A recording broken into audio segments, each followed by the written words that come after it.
Assalamualaikum warahmatullahi wabarakatuh. Perkenalkan, nama saya Rindi Gusti dengan NIM 0606 1282 22 7019. Yang terhormat dosen pengampu Ibu Destriani, Magister Pendidikan, dan Ibu Dr. Hartati, Magister Kesehatan. Pertama-tama, marilah kita panjatkan puji dan syukur kehadiran Allah Subhanahu wa Ta'ala, yang dimana saya bisa memprestasikan presentasi saya pada hari ini, dan saya bisa dalam keadaan sehat walafiat. Langsung saja, pertama yaitu hakikat strategi pembelajaran. Pengertian strategi pembelajaran. Strategi pembelajaran adalah suatu rencana kegiatan pembelajaran untuk mencapai tujuan pembelajaran. Dengan adanya strategi pembelajaran, diharapkan tujuan dari pembelajaran dapat tercapai.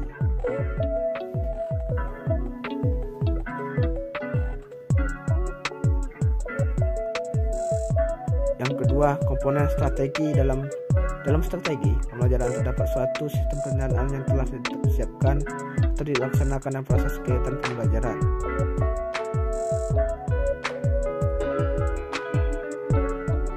Tujuan pembelajaran. Tujuan pembelajaran merupakan sasaran yang hendak dicapai pada akhir pembelajaran. Sasaran tersebut atau tujuan merupakan kemampuan yang harus dikuasai peserta didik. Metode pembelajaran. Metode yang digunakan yaitu metode ceramah. Adalah suatu cara pengajaran yang dilakukan guru secara monolog. Pembelajaran dilakukan suatu arah. Aktivitas peserta didik yang menggunakan metode ini hanya menyimak sambil sekali mencatat. Materi pembelajaran. Materi pembelajaran merupakan hal yang penting dalam proses pembelajaran. Materi pembelajaran merupakan inti dari kegiatan pembelajaran. Evaluasi pembelajaran. Agar mengetahui strategi pembelajaran telah mencapai tujuan yang diinginkan, atau belum perlu adanya suatu kegiatan untuk mengukur tingkat keberhasilan tersebut. Hal tersebut dapat diketahui dengan mengadakan kegiatan evaluasi. Jenis-jenis strategi pembelajaran. Strategi pembelajaran dikembangkan atau diturunkan dari model pembelajaran dari beberapa pengertian di atas. Strategi pembelajaran meliputi rencana, metode perangkat kegiatan yang direncanakan untuk mencapai tujuan pengajaran tertentu.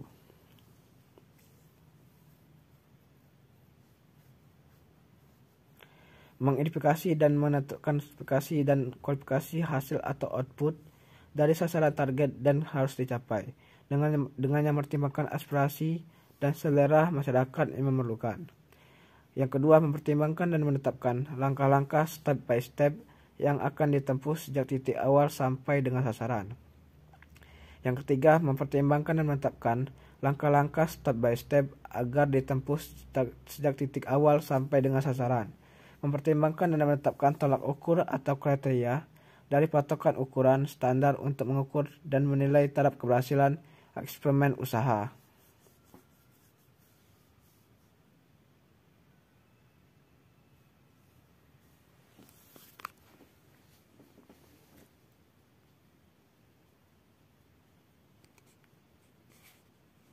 Dari keempat di atas dapat diringkas bahwa menetapkan spesifikasi dan kualifikasi tujuan pembelajaran, yaitu perubahan profil perilaku dan pribadi peserta didik. Yang kedua, mempertimbangkan dan memilih sistem pendekatan pembelajaran yang dipandang paling efektif dan tepat. Yang ketiga, mempertimbangkan dan menetapkan langkah-langkah atau prosedur, metode dan teknik pembelajaran. Yang keempat, menetapkan norma-norma dan batas minimum untuk keberhasilan atau kriteria dan ukuran baku keberhasilan.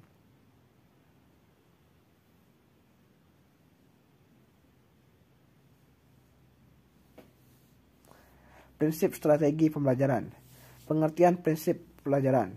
Prinsip dapat dikatakan juga landasan prinsip pelajaran menurut Larsen dan Preman 1986 dalam Spani dan kawan-kawan 1998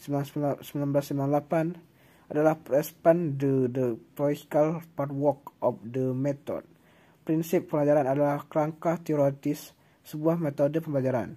Kerangka teoritis adalah teori-teori yang mengarahkan harus bagaimana sebuah metode dilihat dari segi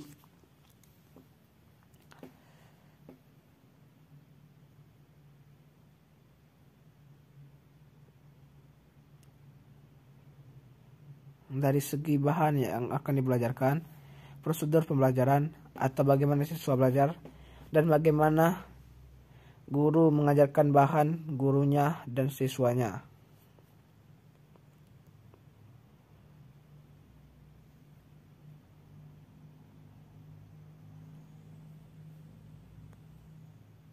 Prinsip pembelajaran bahasa. Yang pertama, pemilihan dan penyusunan bahasa pelajaran bahasa yang akan dibelajarkan. Yang kedua, pengaturan proses belajar mengajarnya. Bagaimana mengajarkan dan mempelajarinya, hal-hal yang berhubungan dengan pendekatan, teknik, media, dan sebagainya. Yang ketiga, guru akan mengajarkannya, persyaratan yang harus dimiliki, serta aktivitas yang harus dilaksanakan. Yang empat, siswa mempelajari berkenaan dengan aktivitas. Dan yang terakhir, hal-hal lain yang terlibat dalam proses belajar mengajar. Sumber prinsip pembelajaran. Yang pertama, teori belajar. Yang kedua, teori belajar bahasa. Yang ketiga, teori bahasa. Yang keempat, teori psikologi.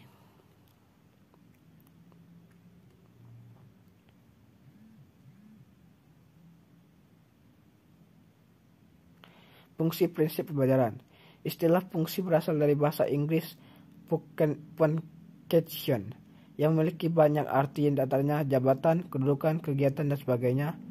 Fungsi atau peran adalah jabatan, kedudukan, dan kegiatan.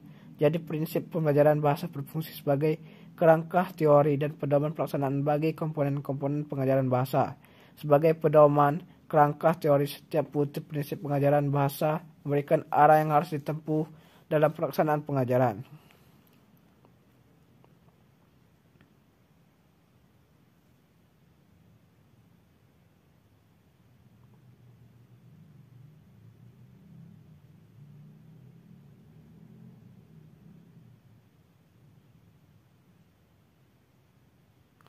Macam-macam prinsip pembelajaran.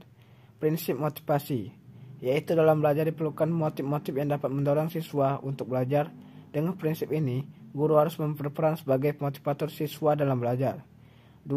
Prinsip belajar sambil bekerja atau pengalami, yaitu dalam mempelajari suatu apalagi yang berhubungan dengan keterampilan haruslah melalui pengalaman langsung. Seperti belajar menulis, siswa harus menulis. Belajar berpidato harus melalui praktik berpidato. Yang ketiga, prinsip pemecahan masalah, yaitu dalam bahasa siswa perlu dihadapkan pada suatu situasi permasalahan dan guru membimbing siswa untuk memecahkannya. Dan keempat, prinsip-prinsip perbedaan individual, yaitu setiap siswa memiliki perbedaan-perbedaan dalam berbagai hal seperti inteligasi, watak, latar belakang kekeluargaan, ekonomi, sosial, dan lain-lain. Dengan demikian, guru dalam kegiatan pelajaran dituntut dengan memperhitungkan perbedaan-perbedaan itu.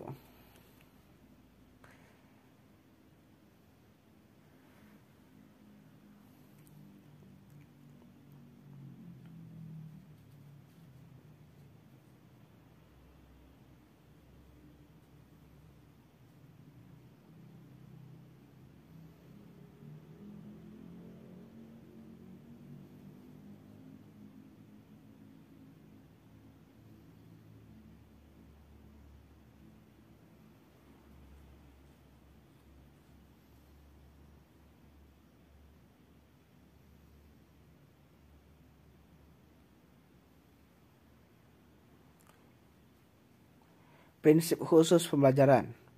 Ajarkan bahasa, bukan tentang bahasa, yaitu pelajaran bahasa merupakan aktivitas pembina.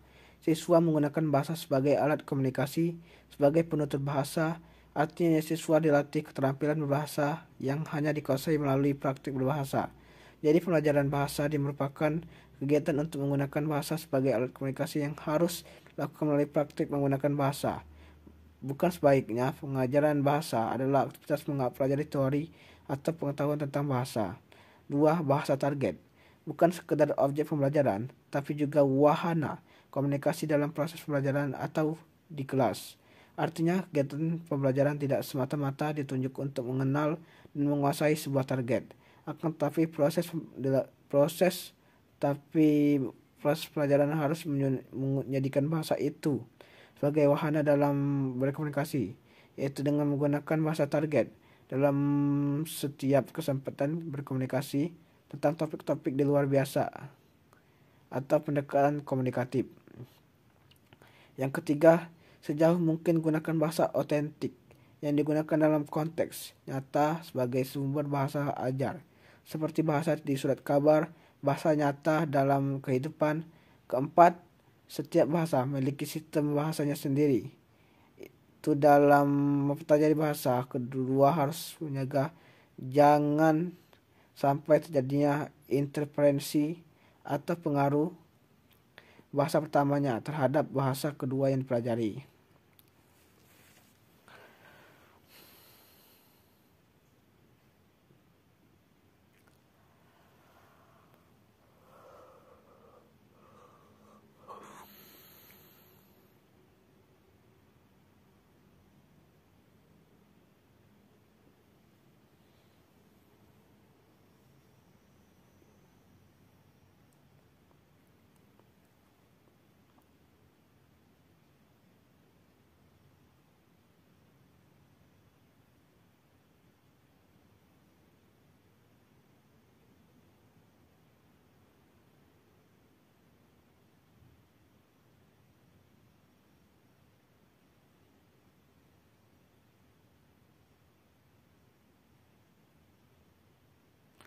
Peran strategi pembelajaran. Adapun berkaitan antara perencanaan pembelajaran secara dan dengan strategi pembelajaran secara, yaitu perencanaan yang baik akan mempengaruhi kegiatan pembelajaran. Sementara untuk mengetahui kualitas pembelajaran harus dilakukan evaluasi pembelajaran, dan hasil evaluasi merupakan bahan pertimbangan untuk menyusun perencanaan pembelajaran. Selanjutnya, dan strategi pembelajaran sejarah sebagai rancangan suatu perencanaan dalam pelajari yang digunakan untuk mengatur kegiatan interaksi dengan peserta didik, pendidik, atau media sebagai sumber belajar sehingga tujuan dalam suatu pelajaran yang telah ditetapkan dapat tercapai.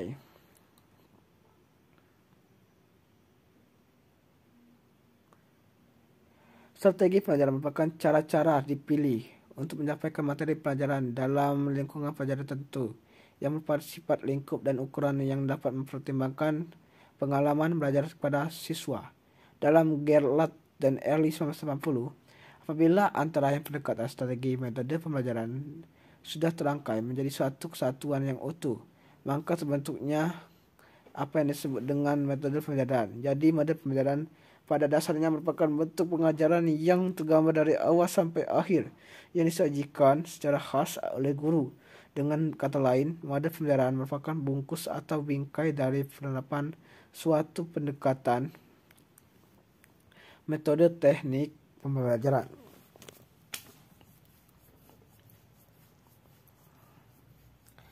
Informasi strategi pembelajaran. Informasi dapat dikatakan pelaksanaan, penerapan atau wujud teori. Kamus Indonesia Inggris 339 John M. Collins dalam bahasa Sadili. Nana Sujana dalam bukunya Sun Haji yang berjudul Strategi Pembelajaran mengatakan bahwa strategi pembelajaran merupakan tindakan guru melanjutkan pengajaran. Artinya usaha guru dalam menggunakan beberapa variabel pengajaran. Yang pertama yaitu tujuan, metode, serta evaluasi agar dapat mempengaruhi siswa mencapai tujuan telah ditetapkan. Dari definisi di atas bawah, yang dimaksud dengan aplikasi strategi pembelajaran adalah pelaksanaan penerapan yang wujud teori tindakan. Guru melaksanakan rencana mengajar, artinya usaha guru dalam menggunakan variabel pengajaran, tujuan, metode, alat, serta evaluasi agar dapat mempengaruhi siswa tercapai tujuan yang telah ditetapkan.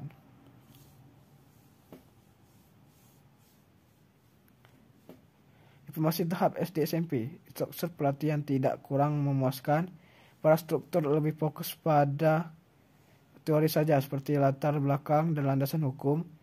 Banyaknya pelatihan yang diadakan oleh guru masih kurang karena guru merasa belum menguasai dengan baik materi kurikulum 2013. Waktu atau durasi pelatihan tidak cukup untuk memahami kurikulum 2013. Yang terakhir, para struktur tidak diambil.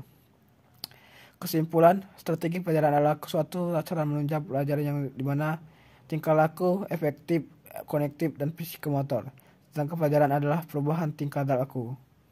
Terima kasih. Wassalamualaikum warahmatullahi wabarakatuh.